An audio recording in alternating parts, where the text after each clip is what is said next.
नमस्कार, स्वागत है आप सभी का सुजस सारांश की इस क्लास में। मैं हूं आपके साथ विपिन कुमार शर्मा और इस क्लास में हम पढ़ते हैं राजस्थान का करंट अफेयर्स, जिसका आधार होता है राजस्थान सरकार की सुजस पत्रिका।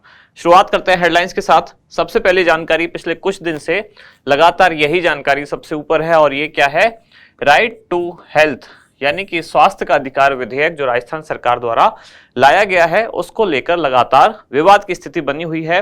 कारण क्या है, डॉक्टर्स इसमें कुछ अपनी मांगे लेकर अड़े हुए हैं और सरकार चाहती है कि अगर कोई भी ऐसी मांग है जो उनकी जायज है तो सरकार उसको बैठकर चर्चा करने को तैयार है, यानी कि हड़ताल पर जाना गलत है। तो यही मुख्यमंत्री ने कहा है कि डॉक्टरों को हड़ताल समाप्त करनी चाहिए। आगे बढ़ते हैं, अगली जानकारी है, राज्यपाल श्री मिश्र ने दीक्षांत समारोह में कहा कि विद्यार्थी सभी विषयों में निपुण बने।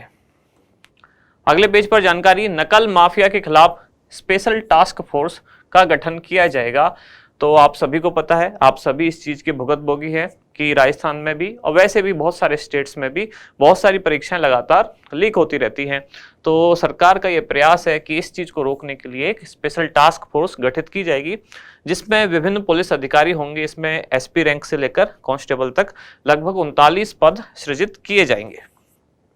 अगली जानकारी, नए मतदाताओं के नाम सूची में जोड़ने की प्रक्रिया अब शुरू हो चुकी है। तो पहले ये केवल 1 जनवरी को अपडेट की जाती थी मतदाता सूची, जो भारत निर्वाचन आयोग द्वारा अपडेट की जाती है।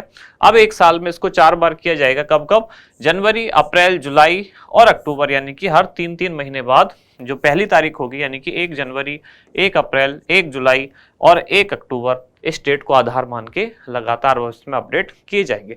पहले साल में केवल 1 बार था, उससे कई बार असुविधा होती थी कि मान लेते हैं 1 जनवरी को अपडेट की गई या 1 जनवरी से शुरू की गई, तो कई बार ऐसा है। अभी उससे कुछ दिन पहले ही हो सकता है कोई इसके लिए एलिजिबल हुआ हो या कुछ दिन बाद हुआ हो, यानी कि 18 वर्ष उसने कंप्लीट की हो, तो फिर अब अगले साल ही अपडेट होता था। इस वजह से उस दौरान अगर कोई बीच में चुनाव है तो वो व्यक्ति 18 वर्ष का होने के बाद भी चुनाव में पार्टिसिपेट नहीं कर पाता था। अब ये 1 साल में 4 बार होगा, जनवरी, अप्रैल, जुलाई और अक्टूबर, जिससे क्या होगा कि चीज़ें एकदम ज़्यादा से ज़्यादा अपडेट रहेंगी, ज़्यादा से ज़्यादा लोग मतदाता सूची में जुड़ पाएंगे। जैसे ही वो 18 साल के होते हैं तो महीने में 4 बार अपडेशन का काम होगा। तो जैसे ही वो कंप्लीट करते हैं अपनी वो एज, तो किसी न किसी डेट को आधार मानते हुए जल्दी से जल्दी सूची में उनका नाम जुड़ पाएगा। अगली जानकारी है, संरक्षित खेती को लेकर मुख्य सचिव जयपुर के मिनी इजराइल में यहाँ पहुंची और कृषि उद्यानिकी की आधुनिक तकनीकों का जायजा लिया। ये मिनी इजराइल क्या है और क्यों कहा जाता है और कहाँ है, तो यहाँ तो लिखा हुआ है जयपुर के, तो यानी कि जयपुर के कौन से क्षेत्र में, बसेड़ी, गुढ़ा, कुमावतान और बस्सी झाजड़ा, ये जो आसपास का क्षेत्र है, इसको कहा जाता है, कृषि की वजह से कहा जाता है मिनी इजराइल।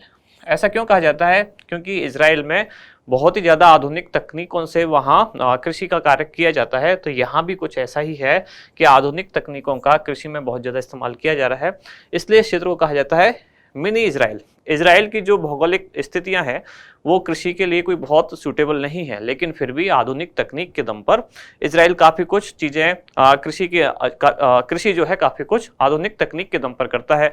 तो वही चीज़ यहाँ अप्लाई हो रही है कि आधुनिक मशीनों का, आधुनिक तकनीक का उपयोग करते हुए जयपुर के जो आसपास के क्षेत्र में कृषि कार्य किया जा रहा है, इसलिए उसे कहा जा रहा है मिनी इजराइल। तो मुख्य सचिव ने इस क्षेत्र का दौरा किया। अगली जानकारी है, मुख्यमंत्री से राजस्थान विदेश सेवा के अधिकारियों की मुलाकात, जो कि आईएफएस सर्विस के प्रशिक्षु अधिकारी हैं। यहाँ है दौसा में, जिसमें सिलिकोसिस बीमारी से संबंधित एक मोबाइल ऐप बनाया गया है जिसका नाम है कवच। तो इसके बारे में डिटेल में जानेंगे। निम्बाहेड़ा में एक नया अस्पताल भवन बनेगा और यहाँ जो सामाजिक सुरक्षा योजनाएं हैं उनको धरातल पर क्रियान्वित किया जा रहा है और सरसों एवं चने की खरीद अब 1 अप्रैल से प्रारंभ की जाएगी। तो ये हुई सामान्य जानकारियां। अब देखते हैं हमारा इंडेक्स, यानी कि कौन कौन सी चीज हम डिटेल में पढ़ने वाले हैं। 3 मुख्य जानकारियां हैं। सबसे पहले कवच मोबाइल ऐप क्या है, ये किस चीज को लेकर है, यानी कि इसका उद्देश्य क्या है, विवरण इसका क्या है और कहाँ, कौन से जिला प्रशासन द्वारा इसको बनाया गया है, ये सारी चीजें देखने वाले हैं। फिर स्पेशल टास्क फोर्स जो एंटी चीटिंग यानी कि परीक्षा में नकल रोकने के लिए बनाई जा रही है, इसको समझेंगे। और लास्ट में मतदाता सूची में नए नाम जुड़वाने की प्रक्रिया प्रारंभ करें। शुरुआत सबसे पहले है कवच मोबाइल ऐप।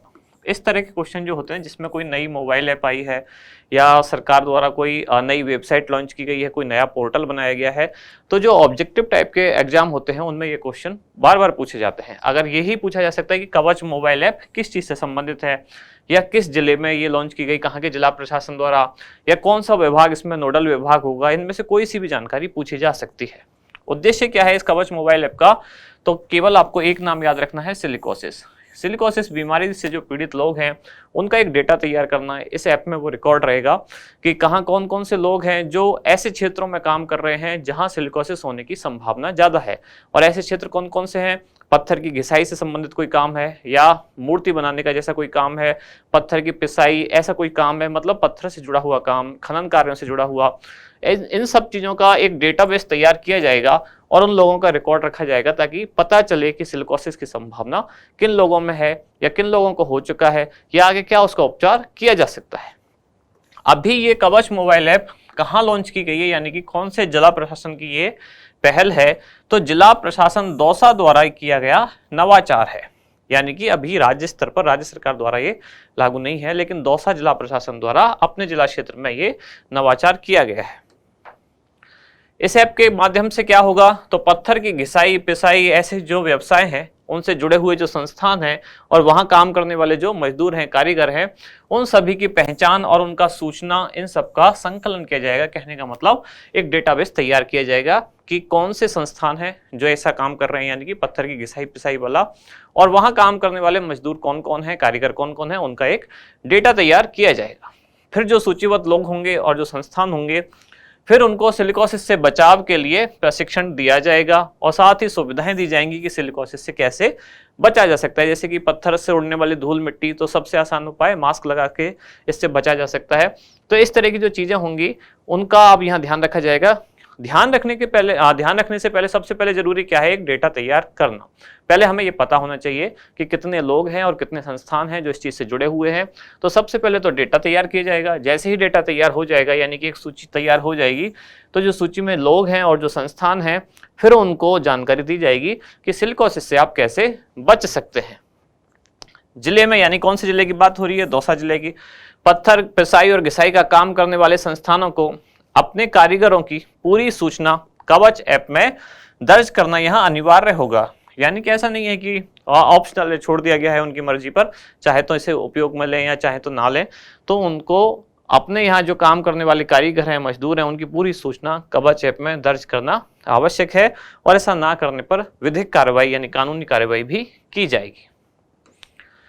अगली जानकारी है, special task force anti cheating यानी कि नकल रोकने के लिए एक स्पेशल टास्क फोर्स बनाई जाएगी। तो राजस्थान सरकार द्वारा राजस्थान पुलिस के स्पेशल ऑपरेशन ग्रुप यानी कि एसओजी में ही बनाई जाएगी स्पेशल टास्क फोर्स, जो किसके लिए है, एंटी चीटिंग यानी कि नकल को रोकने के लिए। इसकी घोषणा की गई थी बजट 2023-24 यानी कि राजस्थान के राज्य बजट 2023-24 में घोषणा की गई। उद्देश्य क्या है, प्रतियोगी परीक्षा या और जितनी भी सार्वजनिक भर्ती परीक्षाएं होती हैं उनमें पेपर लीक की घटनाओं को रोकना। अगली जानकारी इसमें क्या है कि टास्क फोर्स के लिए कुछ नए पद सृजित किए जाएंगे। इन पदों में पुलिस अधीक्षक यानी कि एसपी, अतिरिक्त पुलिस अधीक्षक यानी कि एडिशनल एसपी, एएसपी, इनके एक एक पद होंगे। पुलिस निरीक्षक, हेड कांस्टेबल के 5-5 पद होंगे और कांस्टेबल के 20 पद सहित कुछ अन्य भी पद इसमें सृजित किए जाएंगे।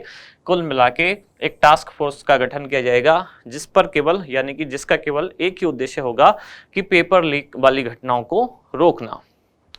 इससे पहले ऐसा ही पेपर लीक को रोकने के लिए एक विधेयक भी पारित किया गया था। उसका नाम क्या था, राजस्थान विधानसभा में जो विधेयक पारित हुआ, राजस्थान सार्वजनिक परीक्षा भर्ती में अनुचित साधनों की रोकथाम के अध्युपाय विधेयक 2022, ये भी पारित किया गया है।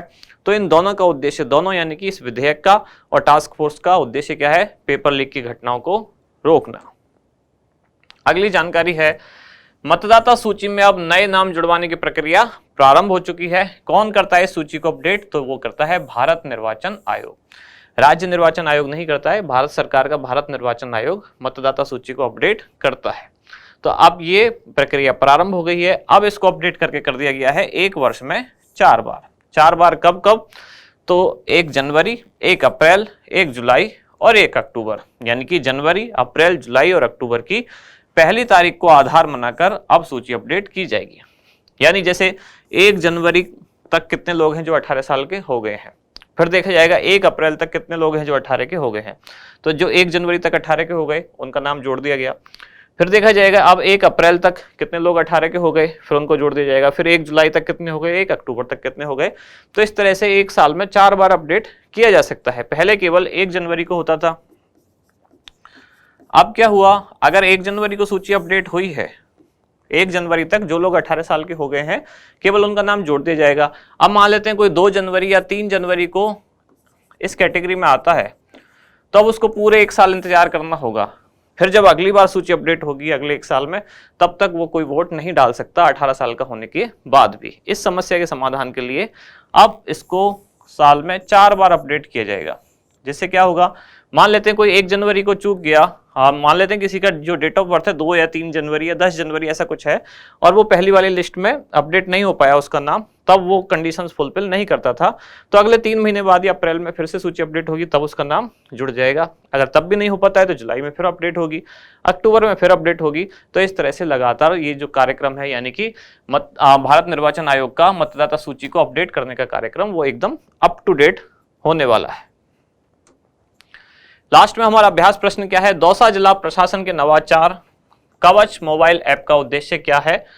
भर्ती परीक्षाओं में नकल रोकना, सिलिकोसिस की रोकथाम, कोविड रोकथाम या दिव्यांगजनों हेतु सामाजिक सुरक्षा। तो क्या होगा सही उत्तर, कमेंट्स में बताएं आप। और लास्ट में जो 2 जानकारी हम हर दिन देख रहे हैं, एक लाइब्रेरी स्पेशल बैच जो आरएस एग्जाम को टारगेट करके है, जो कब से शुरू होने वाला है, 5 अप्रैल। जयपुर सेंटर और सीकर सेंटर दोनों पर 50-50 सीट्स इसके लिए निर्धारित की गई हैं। और अगर आप इसमें इंटरेस्ट लेते हैं तो आप इस दिए गए नंबर पर संपर्क कर सकते हैं। और दूसरी जानकारी जो कि सेमिनार आयोजित होने वाला है 9 अप्रैल रविवार को, कहाँ, जयपुर सेंटर पर। ये किस एग्जाम को टारगेट करते हुए, तो आरएस प्रीलिम्स और एसआई। इसमें भी अगर आप इंटरेस्ट लेते हैं तो आप इस नंबर पर संपर्क कर सकते हैं। तो यहाँ समाप्त होती है आज की क्लास। अब मिलते हैं कल अगली न्यूज के साथ अगली क्लास में। धन्यवाद।